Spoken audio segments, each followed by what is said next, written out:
ઊંટ અને શિયાળની વાર્તા સાંભળવી છે?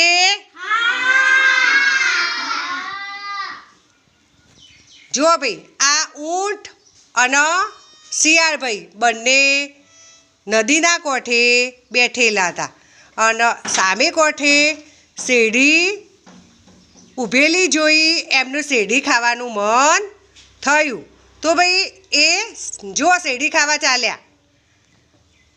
ઊંટ અને શિયાળ ભાઈ બંને શેરડી ખાવા ચાલ્યા. પણ આ શિયાળ ભાઈ શું કહે, હું તો ચાલી શકું નહીં, હું તો અંદર ડૂબી જાઉં. તો ઊંટ મામા શું કહે, જો મારી પીઠ ઉપર જો બેસાડીને લઈ જોઈ ભાઈ. નદી પાર કરી અને સામે કોઠે શેરડી ખાવા જોઈ. ઊંટ મામા શિયાળ ભાઈને બેસાડી લઈ ગયા. જો હવે શેરડી ખાવાની શરૂઆત કરી. શેરડી ભાઈ જો શિયાળ ભાઈ અને ઊંટ ભાઈ બંને શેરડી ખોઈ.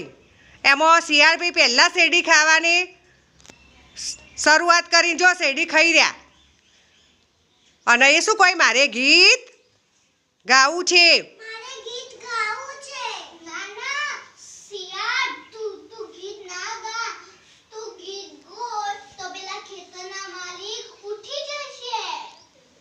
પણ માન્યું નહીં અને શિયાળભાઈ ઉકી ઉકી કરવા લાગ્યા. જો એવા ખેતરના માલિક જાગી ગયા અને લાકડી લઈને આવ્યા. જુઓ ભાઈ કેવા મારું.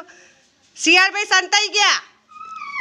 શિયાળભાઈ સંતાઈ ગયા પણ ઊંટભાઈ કેવી રીતે સંતાય? તો ઊંટભાઈને તો લાકડીએ માર્યા. બસ હવે શિયાળભાઈ શું કહે, આ મને તો ગીત ગાવાની કેવી મજા પડી. ગીત ગાવાની કેવી મજા પડી. પણ ઊંટભાઈ શું કહે, જુઓ કે તમે ગીત ગાયા પણ મારો હાડકો ખોખરો કરી નાખ્યા. હવે વળી પાછા થઈ જો રિટર્ન નદીમાં તરીને. તો એવો પાછા બેસી જોઈ. જો મનમાં ગુસ્સો તો હો ભાઈ ઊંટભાઈનો. પણ એ ગુસ્સો ક્યાં કાઢશી? નદીના વચ્ચોવચ. જો વચ્ચે વચ આવીને શું કહેશી, મારે તો પાણીમાં નાવું છે. ત્યારે શિયાળભાઈ ના પાડું,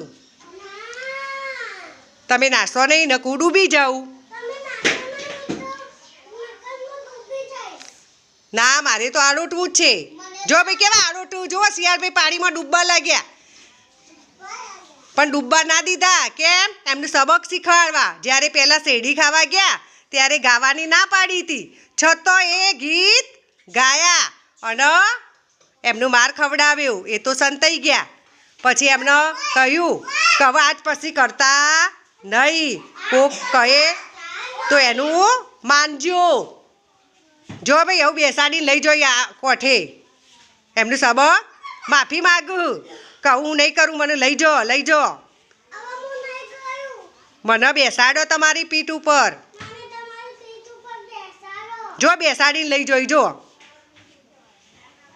એટલે આ વાર્તા ઉપરથી શું બોધ મળે આપણને? કોઈ કહે તો કોકનું સાંભળવું પડે. સાંભળશો ને? ચલો તાળી પાડો.